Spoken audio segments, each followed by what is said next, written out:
talk about debates. A debate is like a boxing match, but with words. Because you gotta kill the other person without touching them. It's called debating because you just say a lot of fishy stuff that people will gulp down so that you can worm your way into the presidency. I invented some good strategies for winning debates. The first one's called lying. Basically, it's where you just say good things about yourself and bad things about the other guy, even if they're not true. And it's especially good if you say that the bad things that you did, the other guy actually did, and the good things that he did, you actually did. Now you might be wondering what you should do if someone says, well, that's just a lie. I've got a strategy for that too. You just say that they're lying.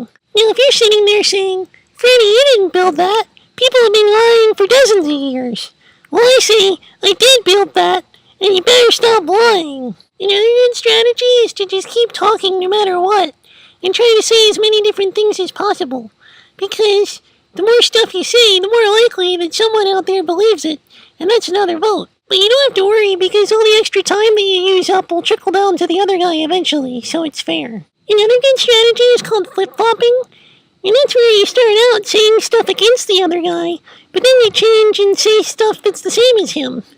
It's like where Bugs Bunny says duck season, and Elmer says rabbit season, and then Bugs Bunny says rabbit season, and Elmer doesn't know what to do. It's called flip-flopping because it's like how when you're at the beach, you have to keep changing positions so you don't get burned. Now, another important strategy is never answer the question that someone actually asks you, because they're probably not going to ask the really important questions like, why are you so great? And why does your opponent hate the economy so much? And that's the stuff America really wants to know about. To help me get psyched up before the debate, I just remember this little quote. What lies behind us and what lies before us are tiny matters compared with what lies come out of us.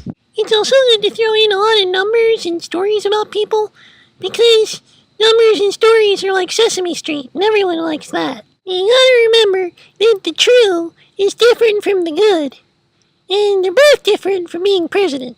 Something you shouldn't do in a debate is if someone asks you a question to answer it by saying, you'll see, and rubbing your paws together, no matter how much you want to.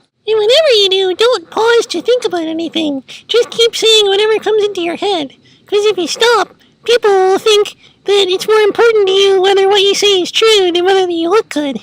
And the most important part about being president is that everyone's going to have to look at you for 4 years, so they better like what they see. And remember, a debate's not about what you say, it's about how you say it. Because most people's TVs don't have any sound. Now I'll demonstrate some of my strategies by having a debate with Peter. I'll also be the moderator. And the first question is, what is your favorite country? Peter, you get 2 seconds. Wrong! Now forget what he said. What he really said is that he likes terrorist countries. I, on the other hand, like America is my first favorite and second favorite and all my other favorites. My 2 seconds are almost up, but I'm going to say one more thing. When I'm president, I'm going to redraw everybody's map so there's only America. Surrounded by the American Ocean on planet America, and our galaxy's called the American Way. In conclusion, America. When I'm president, everyone's going to have 100 jobs and $1 zillion. Because I'll just take care of the people who don't. And I know how to do it because I've got what it takes.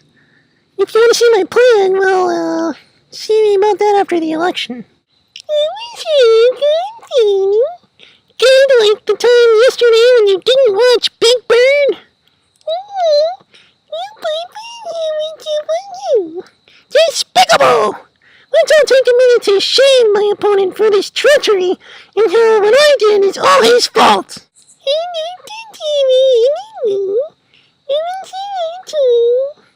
Flip-flopper! Like just a few minutes ago you said a different sentence about an entirely different subject. There you go again. That's all you need to hear, America.